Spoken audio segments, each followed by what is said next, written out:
हिंदू धर्माच्या आधारावरती मत आम्हाला हिंदू आहोत म्हणून मत द्या असं कुठे म्हटलेलं नाही। पण आम्ही हिंदुत्व सोडलं, आम्ही हिंदू धर्म सोडला हे आवई उठवणाऱ्यांनी आणि त्यांच्याकडचा चाकर असल्याप्रमाणे वागणाऱ्या निवडणूक आयोगाने याच्यावरती उत्तर द्यायला पाहिजे।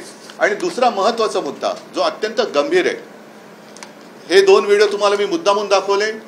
त्याच्यामध्ये आपले तत्कालीन पंतप्रधान, मी तत्कालीन म्हणतो कारण आता निवडणुकीमध्ये सगळं काळजीवाहू असतं, पंतप्रधान असं म्हणालेले आहेत की बजरंगबली की जय बोलून तुम्ही बटन दाबा।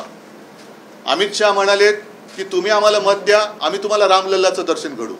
आम्ही सुद्धा राम भक्त आहोत, आम्ही सुद्धा हनुमान भक्त आहोत।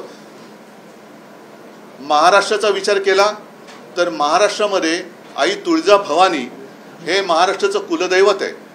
ज्या तुळजाभवानीने छत्रपती शिवाजी महाराजांना आशीर्वाद दिले, अगदी भवानी तलवारीची सुद्धा एक गोष्ट किंवा एक प्रसंग हा सगळ्यांच्या हृदयामध्ये कोरला गेलेला आहे।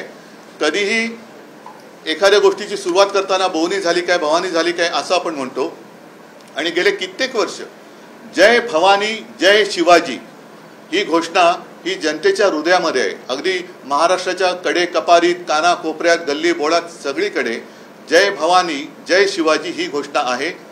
आणि मी आपल्याला आठवण करून देतो की निवडणूक आयोगाला आम्ही त्यावेळेला हेही सांगितलं होतं आपल्याच माध्यमातून की जर हे त्यांना तुम्ही परमिशन त्यांना देत असाल तर मग उद्या आम्ही हर हर महादेव बोललो किंवा जय भवानी जय शिवाजी ते आम्ही बोलणारच, ते कोणी थांबवू शकत नाही, तर तुमचा आक्षेप असता कामा नये।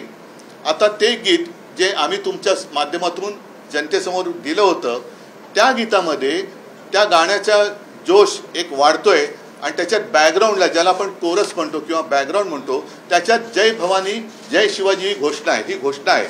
आणि त्या घोषणेमधल्या जय भवानी हा शब्द काढा हा निवडणूक आयोगाचा आम्हाला लेखी फतवा आलेला आहे। आम्ही कोणत्याही परिस्थितीत जय भवानी हा शब्द काढणार नाही।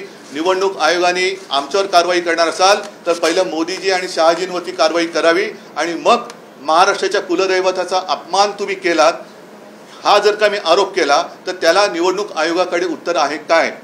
हा महाराष्ट्राच्या अस्मितेचा आणि दैवताचा अपमान आहे।